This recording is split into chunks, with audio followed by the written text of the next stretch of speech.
Salut, moi c'est Julia, fondatrice d'Imprudence des voyages et créatrice de voyages sur mesure. Actuellement installée sur l'île de la Réunion, je vis mon quotidien en mode digital nomade. Entre paysages de rêve et aventures extrêmes, je t'emmène avec moi à la découverte des plus beaux endroits de la planète. Alors prêt à embarquer avec moi ? Salut, j'espère que vous allez bien. Aujourd'hui, grande journée ensoleillée sur l'île de la Réunion pour ne pas changer. Je suis actuellement au port et aujourd'hui c'est un jour un petit peu particulier. Parce qu'en tant que créatrice de voyages sur mesure, dans mon métier, bien sûr que je fais de la création de voyages sur mesure, mais je fais aussi plein d'autres choses. Aujourd'hui justement, on va faire une des tâches que je fais en tant que créatrice, c'est-à-dire aller tester un nouveau service que je voudrais proposer à mes clients. Et si tu ne me connais pas encore, donc je suis Julia, digital nomade, entrepreneur et surtout créatrice de voyages. Et je suis actuellement sur l'île de la Réunion pour un temps indéfini. Et notre aventure commence au port où nous allons rejoindre Johan. Mais avant ça, on est quand même passé au supermarché pour aller manger un petit bout. Et nous voilà avec Johan. Hello, ça y est, je suis avec Johan. Donc Johan, est-ce que tu peux te présenter ? Salut, donc moi c'est Johan, photographe amateur. Donc là je vais emmener Julia pour essayer de faire des photos de la comète. Si on arrive à la voir déjà, parce qu'avec les nuages, mais ça va être peut-être compliqué. Voilà, on va essayer. En tout cas, le but, c'est de faire des sorties photo astro surtout, celle qui est quand même super intéressant. Ouais. C'est pour tous ceux qui aiment l'astronomie. Clairement, ici, le ciel, il est dingue. Déjà, c'est qu'on a un avantage, c'est qu'on n'a pas besoin de faire 10 000 km, on n'a pas besoin de faire des heures et des heures de route pour voir un ciel étoilé sans pollution lumineuse, quoi. Donc c'est pour ça, on en profite et là on va tester, on va voir, on va se promener et puis on croise les doigts pour voir un beau ciel. Bon, même si c'est sûr que là on voit que des nuages en face de nous. Déjà pour la comète, sachant qu'on a un petit créneau d'une heure, une heure et demie pour essayer de la voir une fois que le soleil sera couché. Après ça va dépendre. En tout cas on va voir tout ça et on vous emmène avec nous. Voilà, il y a un petit peu de nuages quand même devant nous. Si on voit la comète, elle devrait être dans ce secteur-là, normalement plein ouest. Alors le soleil va se coucher et par rapport là où le soleil va se coucher, elle serait dans l'alignement. Donc il faudra patienter tant que les lumières du soleil diminuent un peu. Puis après, si on a des nuages, genre ce qu'on aperçoit à l'horizon, ça peut peut-être nous embêter. Ok. Ouais. S'il n'y en a pas, on va peut-être la voir. On peut pas la voir à l'œil nu, la comète là. Techniquement, si. Ah ouais. Maintenant, faut être dans un ciel sans nuages, sans lumière parasite pour arriver à la voir. Ok. Et puis faut être dans un spot où tu as déjà pu habituer ton œil à l'obscurité. Et sachant que là c'est sur un coucher de soleil, il faut t'obliger d'attendre. Ouais. Dès que tu vas te mettre un coup de smartphone dans les yeux, là, tu peux plus la voir. T'es reparti pour 15 minutes à attendre que tes yeux se réadaptent à l'obscurité. Et c'est quoi cette comète ? Elle s'appelle comment ? Alors la comète c'est Tsu-Shin-Chan Atlas. Ok. Donc ça c'est le nom parce qu'elle a été découverte par deux systèmes d'observation différents. Donc il y a celui de Tsu-Shin-Chan qui lui est basé au Japon, si je dis pas de bêtises, et un autre système qui s'appelle Atlas, donc du coup le nom des deux. Sinon après sa vraie appellation c'est C2023A3. Elle passe souvent non, celle-là, si je me trompe pas, elle repasse tous les 50 000 ans. C'est son premier passage dans notre système solaire. Ok. Parce qu'elle n'a pas été découverte avant. Là du coup ça va être à voir pour l'observer si on arrive à la choper. Et sur le trajet, j'en ai profité pour lui poser quelques questions. Je suis né en métropole, donc Boulogne-Billancourt. Il veut pas dire c'est à côté de Paris. C'est pas Paris. Et du coup, moi je suis né en métropole et je suis arrivé ici, j'avais 1 an et demi. Ma mère est normande, mon père lui est né à Madagascar et a grandi au Sénégal, mais il est d'origine réunionnaise. Son père à lui était réunionnais, il venait de Mafate. Mafate c'est un des cirques du coup de la Réunion. Moi je suis arrivé ici, j'avais 1 an et demi et depuis j'ai toujours été là, sauf à un moment j'ai fait un petit passage d'études en Australie. Et j'ai fait 5 ans en Australie pour apprendre l'anglais, faire une formation de palefrenier soigneur pour m'occuper des chevaux et après une formation en administrateur réseau. Au final j'ai laissé tomber l'administration réseau, j'ai laissé tomber le palefrenier soigneur. J'ai fait réceptionniste en hôtellerie pendant une dizaine d'années et puis là à la Réunion. Ouais, à la Réunion. Et là du coup je me lance dans la photographie. Et comme il était encore un petit peu tôt, Johan en a profité pour me faire découvrir le musée Villèle. La demeure de Madame Desbassins, qui était une esclavagiste à l'époque, cultivatrice de coton. Enfin, pas que coton, hein, bien sûr. Et ils ont fait un musée.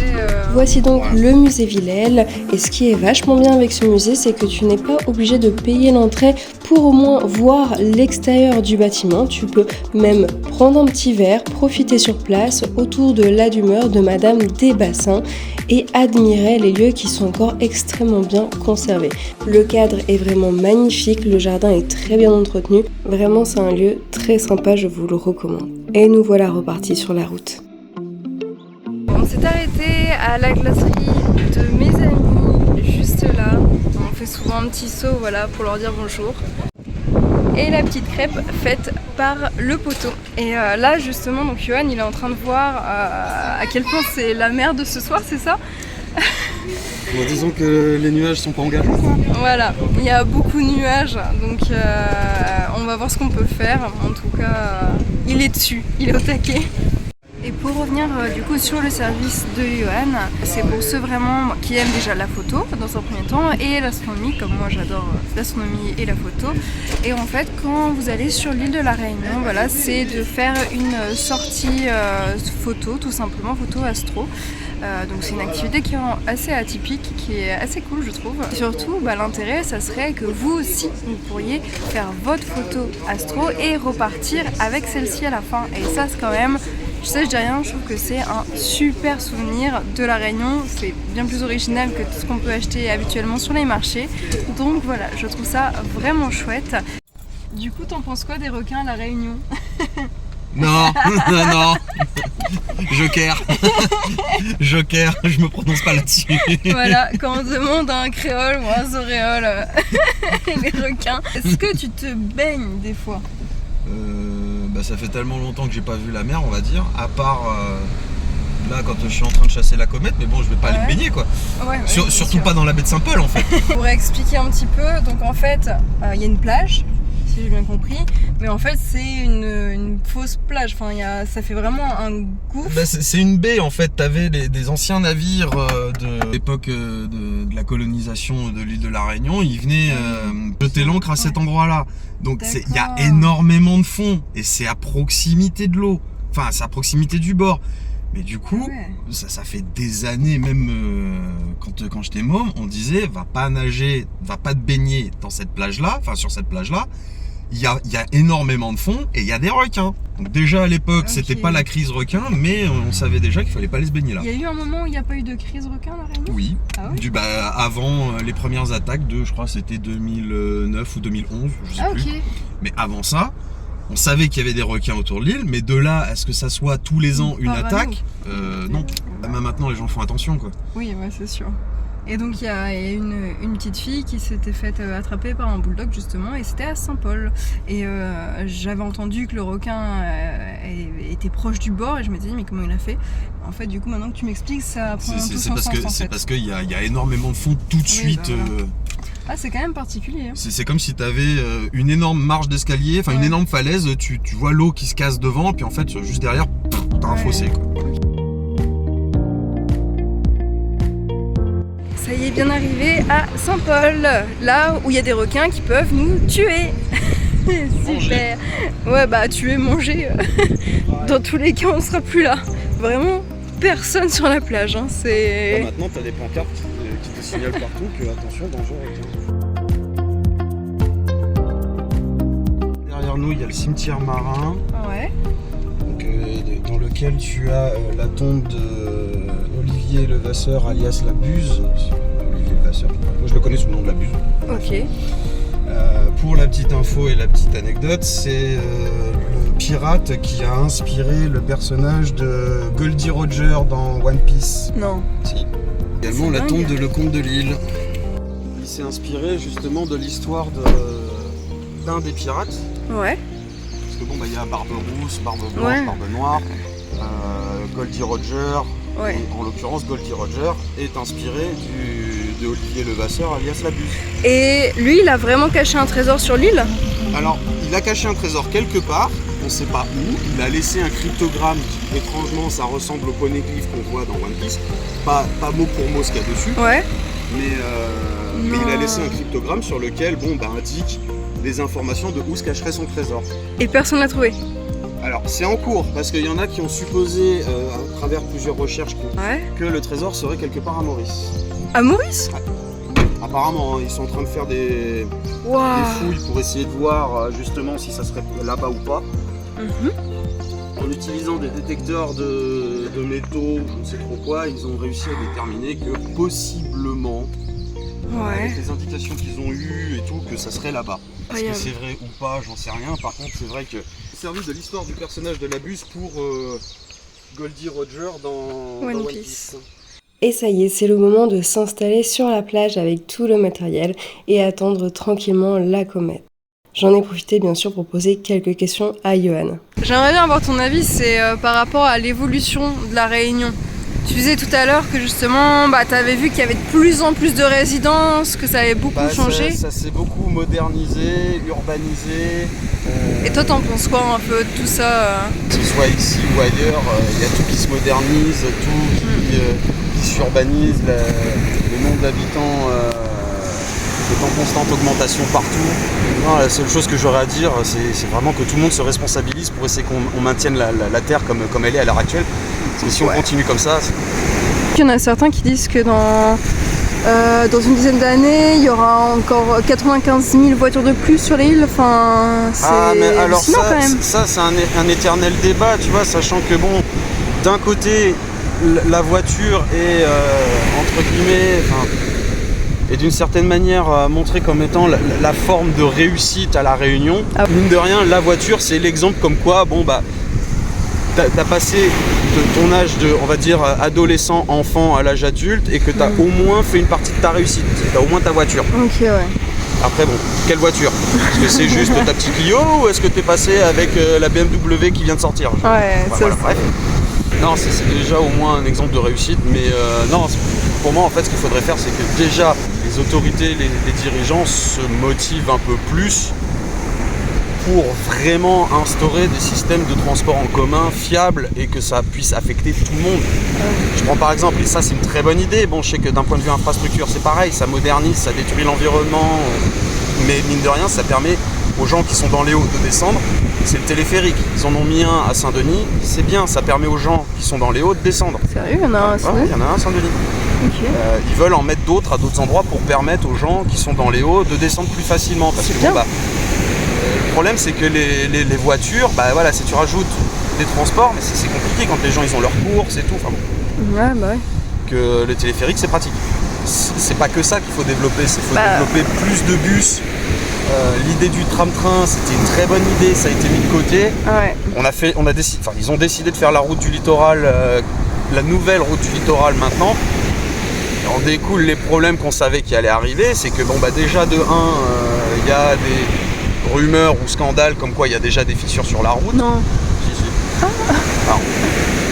Si. Est-ce que c'est toujours d'actualité? J'en sais rien, je fais pas partie des autorités. Puis après, les embouteillages qu'il y a en début et en fin de route. Oui, ça a pas changé en fait. Parce que tu vois quand tu as la route, la nouvelle route des Tamarins, quand elle arrive, quand tu prends la nouvelle route des Tamarins depuis la Possession ou depuis Saint-Denis, tu arrives à une extrémité ou à l'autre, c'est le bazar. Et au final, avoir fait une nouvelle route soi-disant pour fluidifier le trajet, empêcher que les gens risquent leur vie sur l'ancienne route du littoral, ce qui n'est pas faux. Mais c'est mal pensé parce que on a généré plus de trafic à l'entrée de la Possession, le port et Saint-Paul et à Saint-Denis.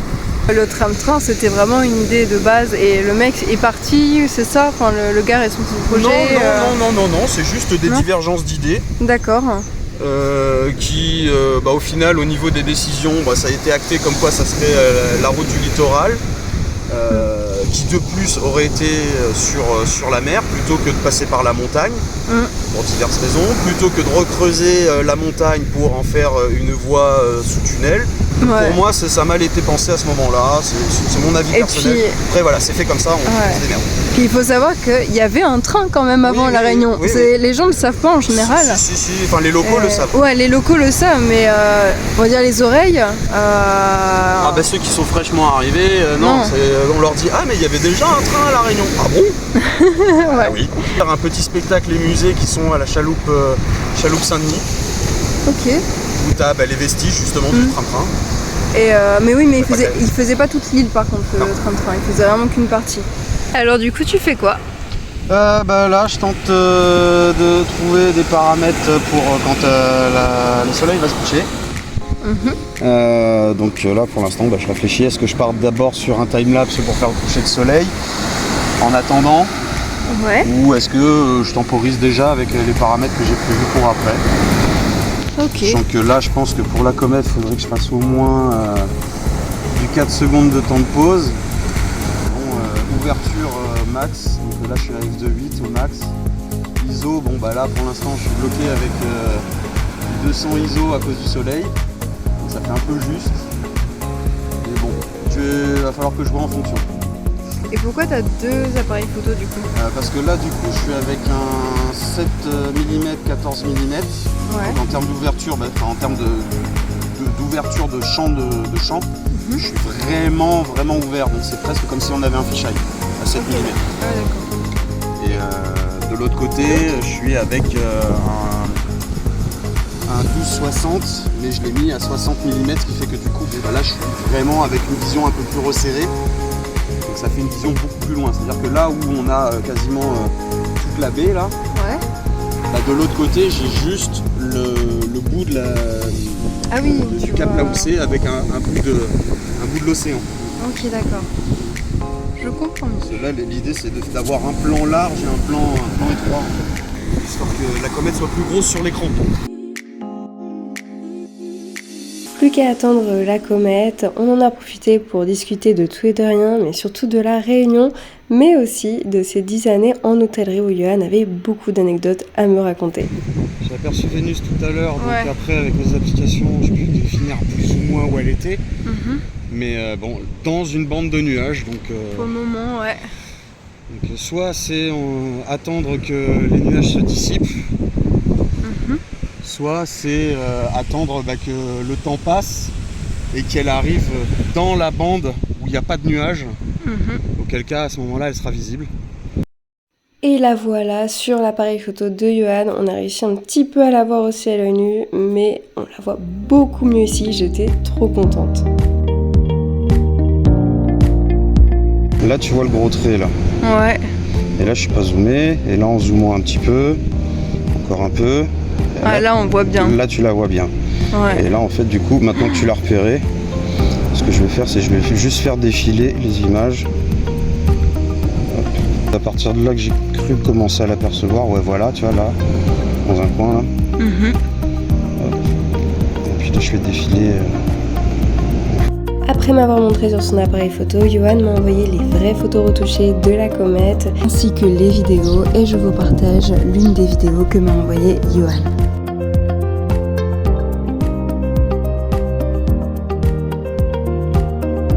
Et nous sommes rentrés chez nous à Saint-Denis pour terminer en beauté cette journée.